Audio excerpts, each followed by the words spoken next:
Alléluia, alléluia, que toute la gloire soit rendue à l'Éternel des armées, l'alpha et l'oméga, le commencement et la fin. Je vais lui rendre toute la gloire cet après-midi parce qu'il est souverainement élevé. Je vais lui rendre toute la gloire parce qu'il est bon. Je vais lui rendre toute la gloire parce qu'il est tout puissant. Je vais lui rendre toute la gloire parce qu'il est merveilleux. Oh, alléluia. Que son nom soit béni. Alors, en cet instant, frères ou sœurs, je viens, à travers cette petite vidéo, m'entretenir avec, parler plutôt d'une catégorie de frères que nous avons dans nos églises. Les frères jaloux. Pourquoi les frères jaloux? Parce que nous avons dans nos églises certaines personnes qui sont jalouses de ce que font certaines personnes autour de l'homme de Dieu ou de la femme de Dieu, en tout cas du leader de l'œuvre. Et ces personnes-là qui sont jalouses ne se posent pas du tout la question, ne cherchent pas à savoir pourquoi l'homme ou le leader s'est donné comme assistant ces personnes-là qui l'entourent. Si je peux dire s'est donné, mais parfois, pour des bons hommes de Dieu, c'est par la prière que ceux qui travaillent avec lui se choisissent. Mais, je dis bien qu'il s'est donné ces personnes-là qui travaillent avec lui. Alors, ces jalouses personnes ne cherchent pas réellement à comprendre pourquoi. Souvent, ce sont des personnes qui viennent d'arriver dans l'église, elles n'ont pas là plus d'1 an, même 2 ans, je ne sais pas, mais 1 an, même 1 an. Ces personnes-là ne l'ont pas dans l'église, mais quand elles arrivent, elles se plaignent de ce qu'on ne leur donne pas de responsabilité dans l'église, de ce qu'elles ne font pas partie du bureau de l'église, de ce qu'elles ne font pas telle ou telle chose, de ce qu'on ne s'intéresse pas à elles. C'est de cela que le Seigneur voudrait cet après-midi que je parle. Et que celui qui a les oreilles pour entende ce que l'Esprit de Dieu dit à son Église.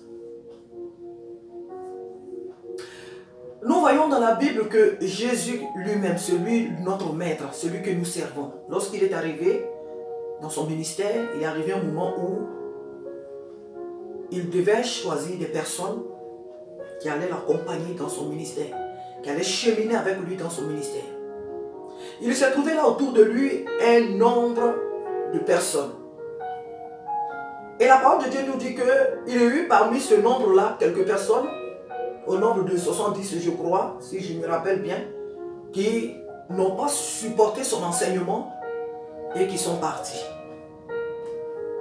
Alors Jésus a demandé à ceux qui étaient là avec lui, mais pourquoi est-ce que vous ne suivez pas les autres? Ceux qui sont partis, pourquoi est-ce que vous ne les suivez pas? Alors, l'apôtre Pierre plutôt a pris la parole. Il dit, Seigneur, pourquoi est-ce que tu veux que nous partons? Que nous allions où? À qui irons-nous? C'est toi qui as les paroles de la vie. C'est toi qui es la vie. En dehors de toi, il n'y a pas de vie. Où est-ce que tu veux qu'on aille? C'est toi que nous voulons suivre. À qui irons-nous, Seigneur? C'est toi qui as les paroles de la vie. En ce moment-là, les disciples ont pris eux-mêmes la résolution de marcher avec Jésus. Même si son enseignement était dur, était quelquefois dur pour eux. Même s'ils ne comprenaient pas de fois grande chose à ce que Jésus disait. Mais ils ont accepté de tout abandonner pour suivre Jésus. Oh oui, c'est vrai, quelqu'un pourrait me dire que c'était déjà le choix de Dieu. C'est pourquoi ces 12-là sont restés. Non, Jésus n'oblige personne de le suivre. Ces 12 apôtres, ce sont eux-mêmes, ont pris eux-mêmes la décision. C'est vrai que Jésus, on a vu que Jésus est allé, il les a pêchés, il les a pris et tout, il les a choisis. Mais il pouvait dire que non. La raison même est que parmi les 12, on a vu il y a un, Judas, qui avait choisi sa manière de suivre Jésus. Donc ces 12-là n'étaient pas obligés, mais ils ont accepté. Et même ce même Pierre encore nous dit, nous avons tout quitté pour te suivre. Qu'est-ce que nous gagnons en retour? Nous avons tout quitté. Ce n'est pas que tu nous as fait tout quitter, mais nous avons tout quitté pour te suivre. Alléluia. Donc ces disciples-là, ces 12-là, ont accepté de marcher avec Jésus. Ils ont accepté de marcher avec Jésus. Quelles que soient les épreuves, quelles que soient les difficultés, ils avaient décidé d'accompagner, de marcher avec Jésus et recevoir l'enseignement de Jésus. Voilà pourquoi lorsque Jésus va quitter le monde, Jésus va leur confier des responsabilités. Jésus va avoir une conversation dans l'évangile de Jean, chapitre 21. Nous allons voir que Jésus va avoir une conversation avec Pierre. Il va lui confier une grande responsabilité. Jésus va lui demander de paître son troupeau, d'encadrer ses brebis. On ne confie pas des responsabilités à n'importe qui dans une église, dans une œuvre. On ne confie pas des responsabilités à quelqu'un comme ça parce qu'il est beau, parce qu'elle est belle, parce qu'il travaille avec le premier ministre du pays, parce qu'il est le secrétaire ou elle est la secrétaire du président de la République. Non, ce n'est pas par des sentiments qu'on choisit un responsable ou une personne qui doit exercer une activité dans la maison de Dieu, une fonction. Ce n'est pas par sentiment qu'on le fait.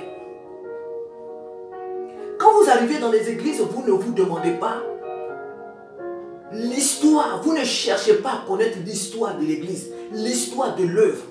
Mais immédiatement, vous vous rangez du côté de l'ennemi pour faire la guerre à vos frères. Oh, telle personne est trop autour du pasteur. Oh, telle personne est trop dans le bureau, je ne sais pas, du pasteur. Telle personne est trop proche du pasteur. Telle fait trop ceci, cela. Elle veut se montrer, elle veut faire ceci, elle veut faire cela. Le pasteur exagère avec telle personne. Il a toujours le regard sur cette personne. C'est toujours cette personne qu'il s'adresse. C'est toujours à cette personne qu'elle s'adresse. Quand elle a besoin de ceci, quand elle a besoin de cela, c'est toujours de cette personne qu'il est question. Toujours les mêmes, toujours les mêmes. Mon frère, ma soeur, c'est même là dont tu parles. La majorité des églises que dirigent les hommes de Dieu, ces hommes et ces femmes, ces personnes dont tu parles, ce sont des personnes qui étaient là avec le pasteur. Ce sont ces personnes-là qui étaient là avec cette femme, cette servante de Dieu. Lorsqu'elle pleurait, lorsqu'elle voulait même tout abandonner, lorsqu'elle ne voyait plus d'issue, ce sont ces personnes-là qui étaient là à côté d'elle. D'autres partaient. Certains partaient. Mais eux, ils étaient là avec elle. Ils étaient là avec lui. Ils l'ont toujours encouragé. Prends courage, frère. Prends courage, soeur. N'abandonne pas. Ne baisse pas les bras. Le Seigneur est avec toi. Nous sommes là pour te soutenir. Nous sommes là avec toi. Les veillés, ce sont eux qui les font avec lui ou avec elle. Les réunions de prière, ces personnes-là, elles travaillent. Mais après le boulot, elles viennent toujours aux réunions de prière. Elles sont là, aux côtés de l'homme ou la femme de Dieu, pour les aider à porter plus haut le ministère. Alors quand vous arrivez, parce que l'église abonde du monde, de 300, 500 et je n'en sais, et quand l'église abonde du monde et que vous venez, vous ne demandez pas, vous ne cherchez pas à connaître l'histoire de l'église, mais vous mettez de suite du côté, je dirais même de l'ennemi, pour calomnier l'homme de Dieu, pour calomnier la servante de Dieu, pour raconter toutes sortes de choses. Vous-même qui agissez aussi comme ça, si on vous donnait la place de ces personnes-là, vous n'allez rien faire.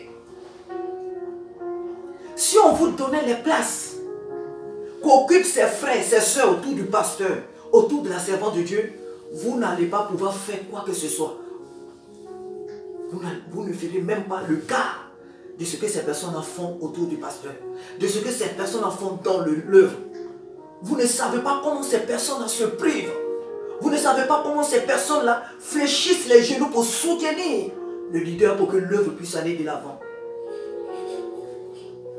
Il y a un prix à payer pour toutes choses. Il y a un prix à payer pour une gloire. Il y a un prix à payer dans la maison de Dieu. Même si Jésus a déjà payé le prix, mais il y a aussi un prix à payer pour l'œuvre qu'il nous a confiée. Il n'est pas bien que vous jalousiez vos frères parce qu'ils sont plus proches de l'homme ou de la femme de Dieu. Car la Bible dit bien, et c'est le Seigneur qui le dit, si nous sommes fidèles dans des petites choses, le Seigneur nous confiera des grandes. Mais je voudrais dire aussi ceci, qu'on ne vient pas dans la maison de Dieu que pour occuper des rôles que le pasteur nous donne. Il y a des rôles que Dieu lui-même nous a confiés. Alors même si nous sommes assis au fond de la salle, s'il faut que l'homme de Dieu ou la femme de Dieu aille nous chercher au fond de cette salle, il ira nous chercher pour nous établir là où Dieu nous a mis. Nous allons lire une histoire pour dire combien de fois il est important. Il est important que l'homme ou la femme de Dieu s'entoure dans le ministère des personnes qui ont souffert avec lui ou avec elle. Des personnes qui ont commencé l'œuvre avec elle, qui lui sont restées fidèles jusqu'à un certain moment. Il est important que ce soit ces personnes-là qui occupent des rôles, qui occupent des responsabilités dans l'église. On n'établit pas n'importe qui, n'importe comment dans l'œuvre. Ce n'est pas parce que c'est mon frère, c'est ma soeur, c'est mon enfant, c'est mon fils, c'est mon mari, c'est mon oncle ou je ne sais pas. Donc oui, bien c'est un ami de la maternelle, c'est un ami de je ne sais pas, du lycée ou de l'université. Je suis content qu'il vienne dans mon église, donc je vais l'établir. Non. Il est là question de fidélité. La fidélité, elle est très importante dans l'œuvre de Dieu. Je vais lire une histoire.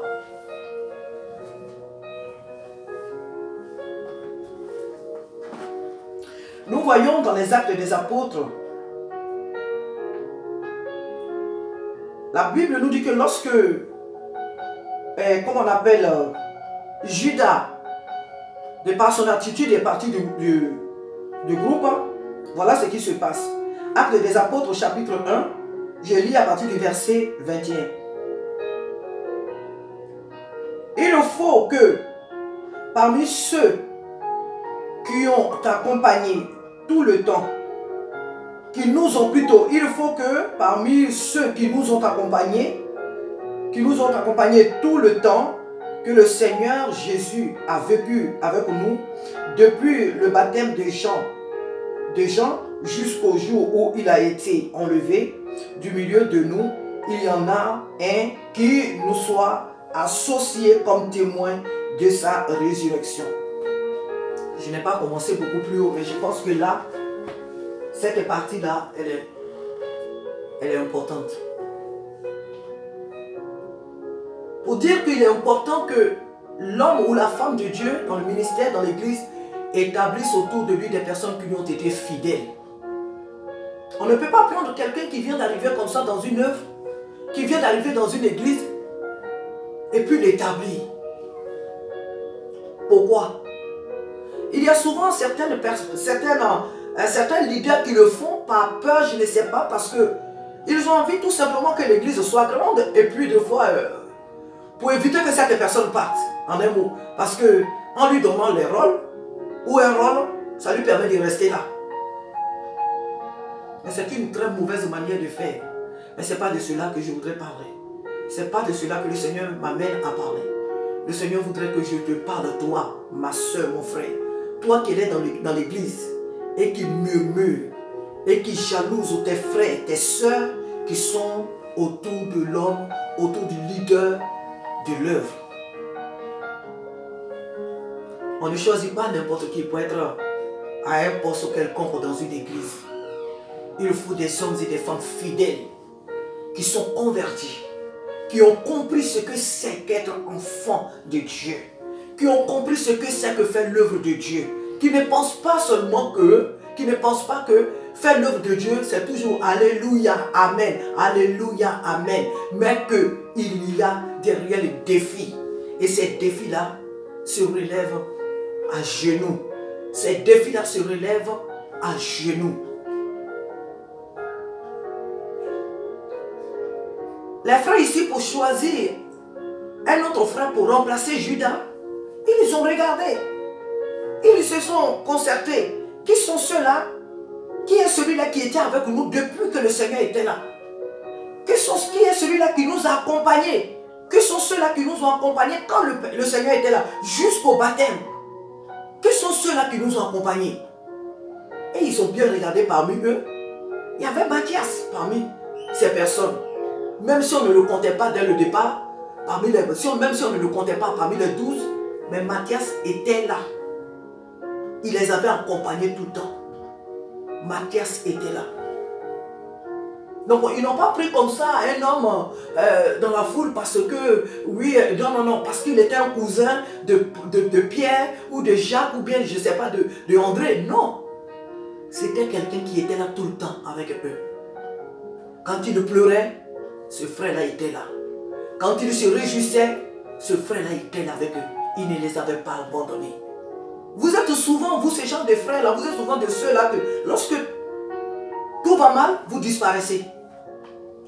Et quand tout va bien après, vous réapparaissez. Vous partez, vous revenez, vous partez, vous revenez.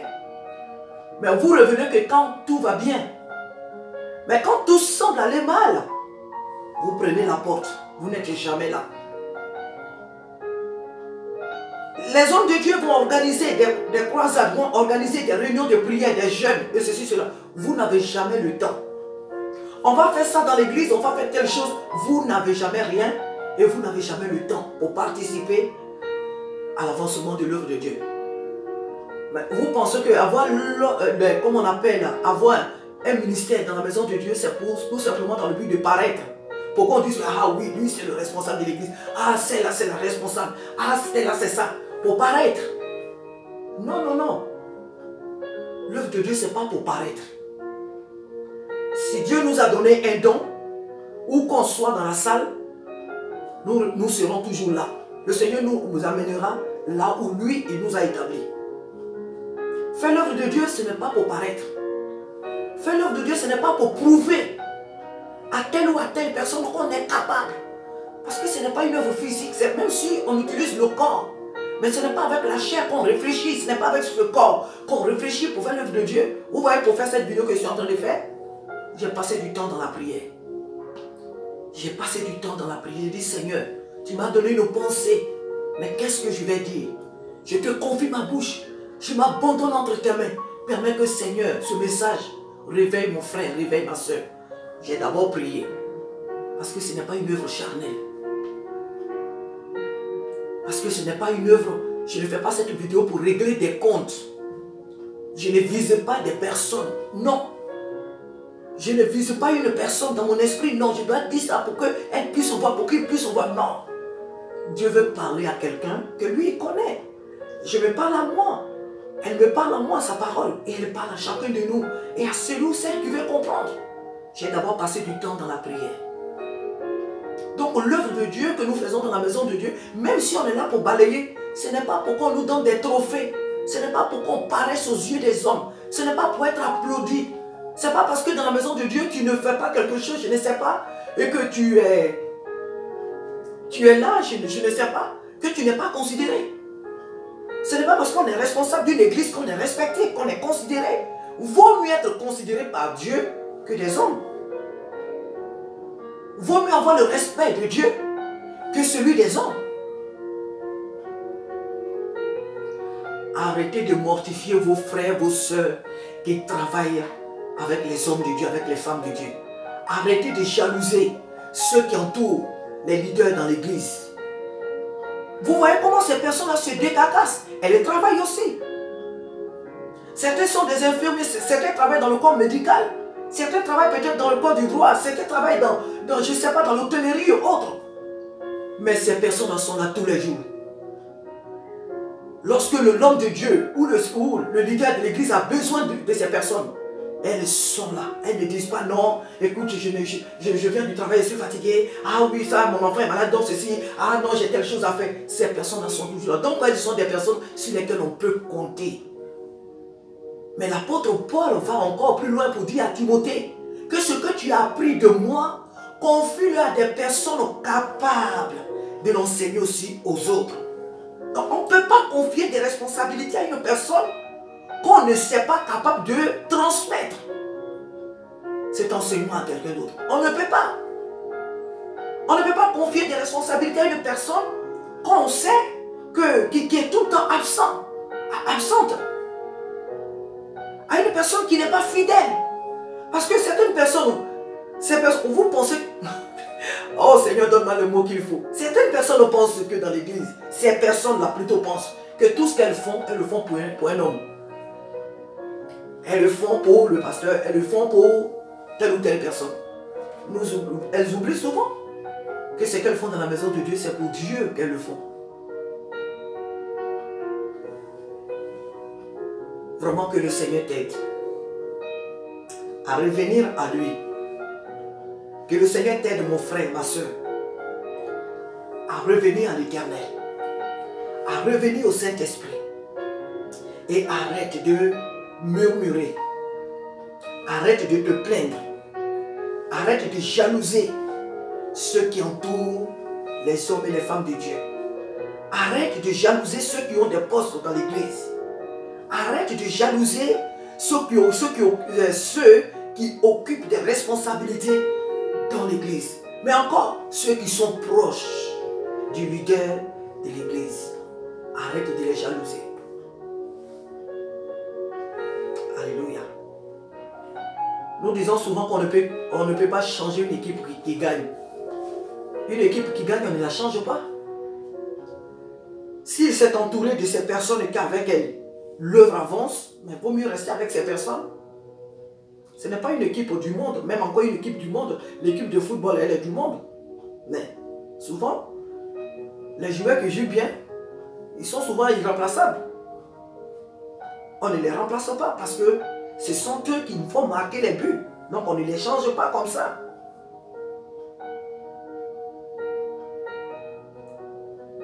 Le Seigneur m'amène cet après-midi à te dire que l'église où tu es arrivé,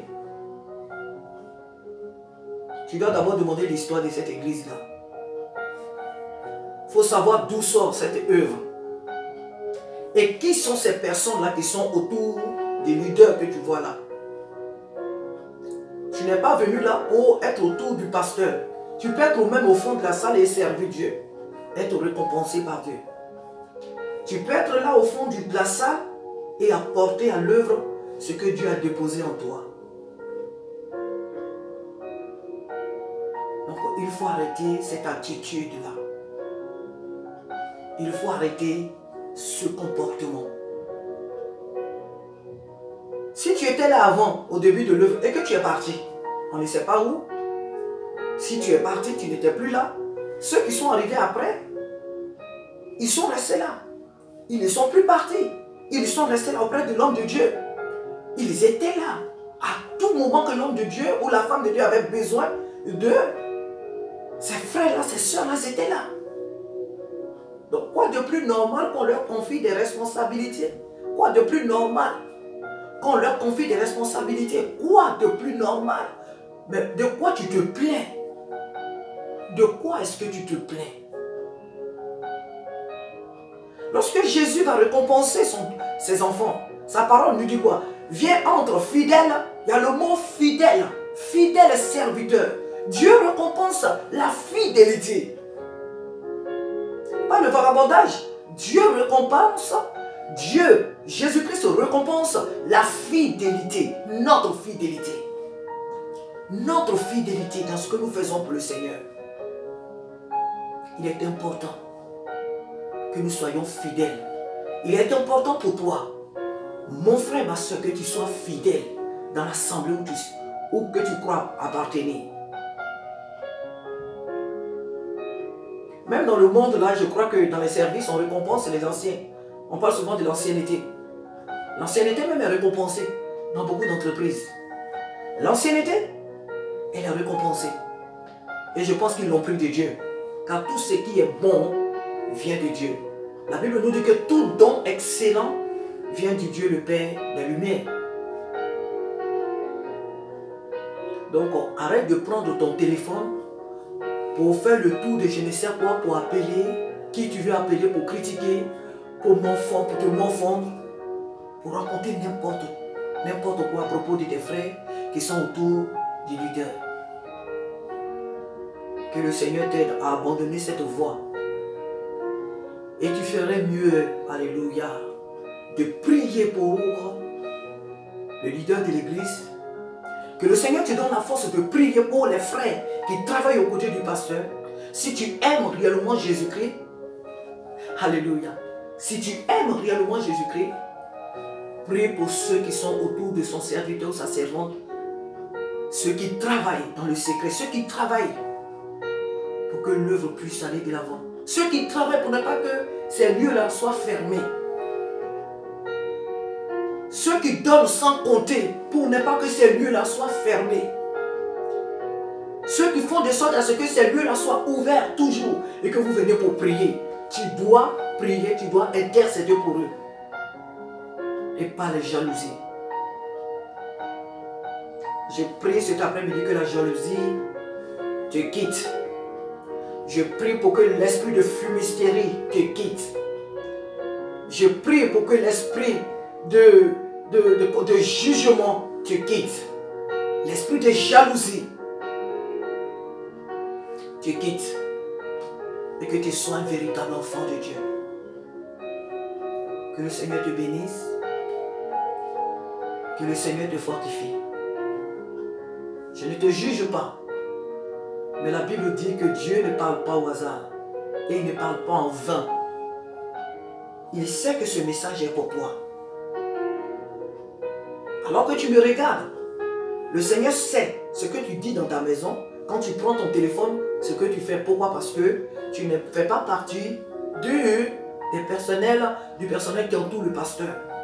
Et le Seigneur connaît ton cœur. Il sait ce que tu dis. Il sait ce que tu penses. Alors il te dit que ce que tu fais et ce que tu dis ne lui est pas agréable. Ce sont tes frères, ce sont tes sœurs. S'ils entourent le pasteur et que l'œuvre qu'ils font contribue à l'avancement de l'œuvre de Dieu, tu dois être heureux. Tu dois bénir Dieu pour eux. Et non pas les jalouser, non pas les dénigrer, non pas les mépriser. Cela ne vient pas de Dieu. Pourquoi? Parce que l'Église est le corps de Christ. L'Église, c'est le corps de Christ. Jésus-Christ n'a jamais été jaloux du Saint-Esprit. Dieu n'a jamais été jaloux de Jésus. Le Saint-Esprit n'a jamais été contre ce que fait Jésus ni Dieu. Les trois forment une seule personne. Dieu a envoyé Jésus. Jésus a envoyé le Saint-Esprit. Jésus est venu pour parler de Dieu. Le Saint-Esprit est venu pour parler de Jésus. Ils forment une seule personne. Ils sont liés. Une seule personne. Le Dieu dont nous disons Dieu le Père, Dieu le Fils, Dieu le Saint-Esprit, ils sont une seule personne. Donc aucun de ces trois n'est jaloux de ce que fait l'autre. Ils ont un intérêt commun. Ils ont plutôt un objectif commun. Ils ont une vision commune. Et je le répète, ils ont des intérêts communs. Celui qui est de nous sauver. Jésus-Christ est venu nous réconcilier avec Dieu. Le Saint-Esprit est venu pour nous aider à bien marcher sur cette terre. À persévérer. Le Saint-Esprit est venu pour nous guider dans cette voie que Jésus est venu nous montrer. Donc si dans la maison de Dieu, tu es jaloux, c'est que là, il y a un problème. Si dans la maison de Dieu, tu es jaloux de ton frère et de ta soeur parce qu'il fait partie du bureau restreint du pasteur, parce qu'il fait partie de ceux ou parce qu'elle fait partie de ceux qui entourent le pasteur ou le pasteur, c'est que là, dans ta vie, il y a un problème. Il y a un sérieux problème. Si dans ce corps de Christ, dans cette église-là, toi, tu es jaloux des personnes qui entourent le pasteur ou la servante de Dieu, tu as un problème. Si tu es jaloux, jalouse, mon frère, ma soeur, c'est que tu as un sérieux problème. Tu vois mes bras, mes doigts, ma tête et mes pieds? Ce bras droit n'est pas jaloux du bras gauche. Mes pieds ne sont pas jaloux de mes bras. Ma tête n'est pas jalouse de mes pieds. Et si tel est le cas, c'est que je suis malade. c'est que je ne vais pas bien. Le corps de Christ, c'est une famille. On n'est pas jaloux de ce que fait l'autre. On n'est pas jaloux de la fonction de l'autre. L'Église, c'est une famille. Et nous devons être fiers des uns des autres. Nous devons être fiers. Si le frère ou la soeur, là où il est, là où elle se trouve auprès du leader, le leader ne se plaint pas. Parce qu'il sait que ces personnes lui procurent vraiment le bien-être. Ces personnes l'aident à porter plus haut l'œuvre. Vous qui êtes là, dans la salle, tout ce qu'il vous faut faire, c'est de prier. C'est de les aider. Tout le monde ne peut pas prêcher, tout le monde ne peut pas être responsable, tout le monde ne peut pas être diable, tout le monde ne peut pas être autour de l'homme de Dieu ou de la femme de Dieu. Alors là où Dieu t'a mis, accepte d'être comme Jonathan. Accepte la place que Dieu t'a donnée dans l'église. Il ne faut pas jalouser ceux qui entourent le pasteur. Parce que la femme ou l'homme de Dieu ne pourront s'entourer que des personnes qui leur sont fidèles. Des personnes qui leur sont fidèles dans le ministère. Il y a beaucoup à dire à ce propos. Mais la Bible dit que peu de paroles suffisent à un sage pour comprendre. Et je crois que tu as compris. Jésus revient bientôt. Ce ne sont pas dans les calomnies qu'il veut te trouver, dans la jalousie, dans les fumisteries que Jésus veut te trouver. Jésus veut te trouver dans la sanctification, dans l'amour. Jésus veut que tu sois celle-là qui, dans le secret, depuis sa maison, intercède pour le leader, intercède pour ceux qui travaillent avec eux, pour ne pas que l'ennemi, de peur que l'ennemi ne vienne s'éclipser au milieu d'eux pour détruire l'œuvre. Et même si tu étais là aussi depuis, mais que le pasteur ne t'a pas appelé à être dans le bureau, bénis Dieu. Rends gloire à l'Éternel pour ce qu'il fait. Que Dieu te bénisse. Et je vais te dire que je ne suis pas là pour te juger, encore moins pour te condamner. Je n'ai pas ce pouvoir. Mais Dieu nous parle à nous tous, afin que nous réglons nos vies du mieux que nous pouvons, afin que, selon sa parole, je ne dirais même pas du mieux que nous pouvons, mais ranger notre parole sur ranger notre vie selon sa parole, pour que lui, Jésus-Christ, soit content de nous, qu'il soit fier de nous. Oh, alléluia. Alléluia. Que Dieu te bénisse. Peu de paroles suffisent à un sage pour comprendre. Que le Seigneur t'aide à comprendre ce qui est sorti par l'Esprit de Dieu de ma bouche. L'Église est une famille. Ce n'est pas un lieu de guerre. Ce n'est pas un lieu de palabres. L'Église, c'est une famille. Accepte la place que Dieu t'a donnée. Là où Dieu t'a mis, accepte d'être là et serve de tout ton cœur.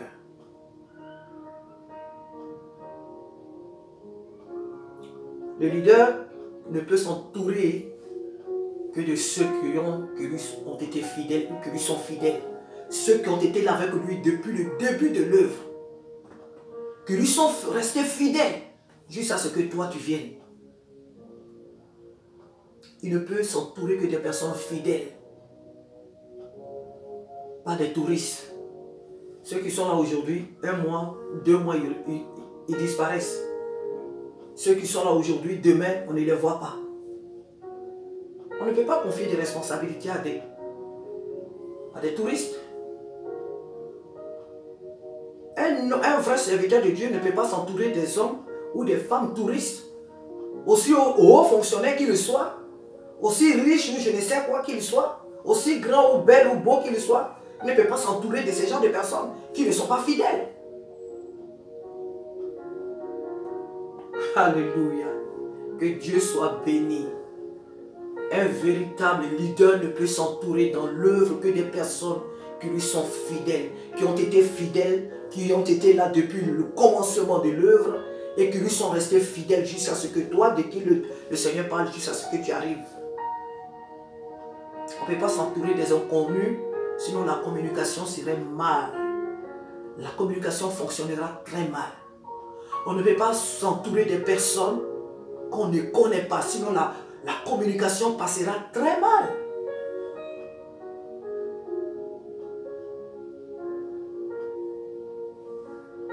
Même l'apôtre Paul, je crois, quelque part dans les épîtres, il a parlé, si je me rappelle un peu bien, il y avait des frères qui ne l'avaient pas accompagné dans le ministère à un certain niveau.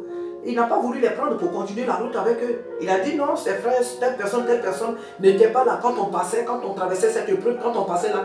Ces personnes ne nous ont pas accompagnés. Donc aujourd'hui, je ne peux pas les prendre pour aller, non. Il a choisi lui aussi ceux qui étaient là au départ avec lui, ceux qui ont souffert avec lui. Ce sont ceux-là qu'il a acceptés. Le cheminement, c'est avec ceux-là qu'il a continué il a accepté de continuer le chemin. On ne peut pas s'entourer des inconnus, des gens qui jouent avec la vie chrétienne, les gens qui pensent que dans la maison de Dieu, ils font tout dans le but d'être des personnes qui veulent attirer, qui veulent qu'on les acclame. Des personnes qui cherchent les appréciations des autres. Alléluia. Un vrai leader ne pourra plutôt s'entourer que des personnes qui lui sont fidèles. Un vrai leader dans le ministère, dans la maison de Dieu, ne pourra plutôt s'entourer que des personnes qui lui ont été fidèles, qui lui sont fidèles. Alléluia. Que le nom du Seigneur soit béni pour cette vidéo. Que le Seigneur soit glorifié pour ce que ce message t'apporte et pour ce qu'il t'apportera. Je prie que le Seigneur t'ouvre les yeux. Je prie que le Seigneur t'aide à reconsidérer ton attitude, ta position. Jésus revient. Repositionne-toi dans la sanctification, dans l'humilité. Jésus revient. Que la paix de Dieu qui surpasse toute intelligence t'aide, mon frère, t'aide, ma soeur. Que le Seigneur te bénisse, qu'il nous bénisse nous tous. Au nom de Jésus-Christ. Au nom puissant de Jésus. Amen.